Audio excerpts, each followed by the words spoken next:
You know, Shirley, I went to a Broadway show last night. What'd you see? The Nathan Lane show, The Funny Thing Happened to the Format.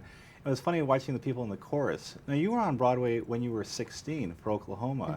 I'm just wondering, how confident were you at that point in your life? Or were you pretty scared when you were on Broadway? Oh, about what? About being on Broadway I at was 16? scared because I was on the subway circuit. I was afraid to get off the subway and walk on the street. Listen, I've always felt there was this sort of angel on my shoulder, really. I felt kind of guided my whole life. Things happened to me very fast, but I expected them to happen fast. You know, miracles are what you expect to happen.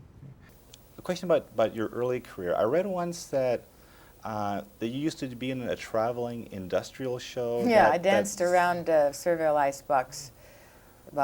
Refrigerators. And refrigerators. And one night I got very bored and I blacked out my 2 front teeth and danced as the Black Swan. And they fired me. Fired me and I became a star.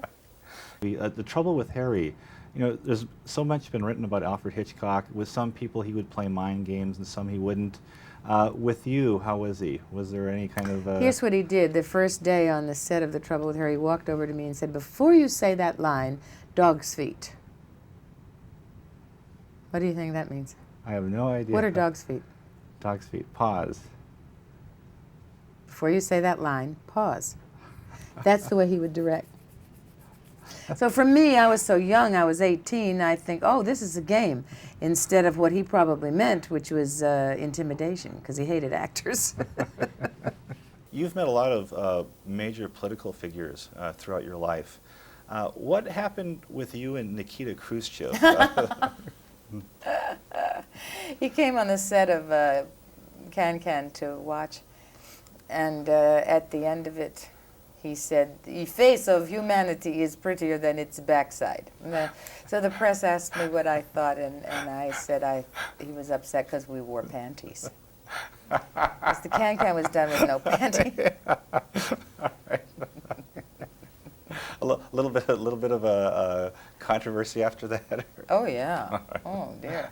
Then I went to Russia some years later, and oh, it's a long story. They stole my passport. The in-tourist guys took all my luggage, and oh boy, it was something else. And so the press found me sleeping on the floor of a hotel, the Astoria Hotel in Leningrad, and they asked me what I thought about all this. And I said, I'm going to come back here and dance the Can nude in Red Square every May Day.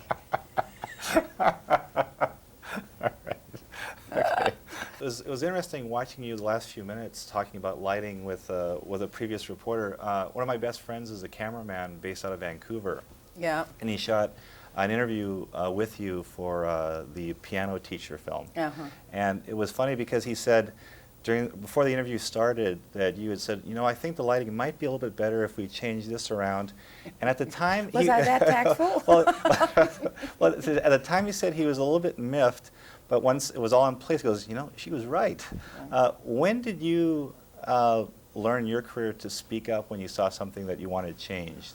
Oh, about 20 minutes after I got to Hollywood.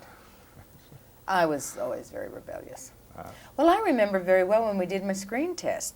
My hair was just like this because, and that's the story, I was in the chorus of Pajama Game, and I had a very long red ponytail, and I would do these 3 pirouettes, and my hair would smash me, and the audience's eyes would go to my hair instead of the star. So they cut off my hair and dunked my head in a bowl in the basement of the, not the toilet bowl, the sink, and in the basement of the theater where all the chorus girls were dressing, and it came up like this, and it's been like this ever since. I'm not a big, I don't really keep the salons in profit.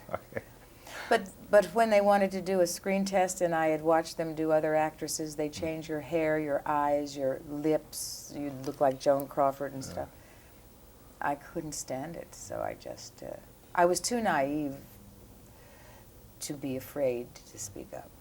Well, for knowing what you want and asking for it, does that intimidate or offend some people? It offends a lot of men because they have so much invested in the need to be correct. Never mind what you can learn. And especially in lighting. Look, I've been around so long as a woman in this business. I've learned from the old days when there were many women who were stars, and the cameramen and the photographers, everybody was involved with how to make a woman's face look beautiful. Nowadays, it's not like that because there are not that many parts for women, so therefore the task necessity isn't there.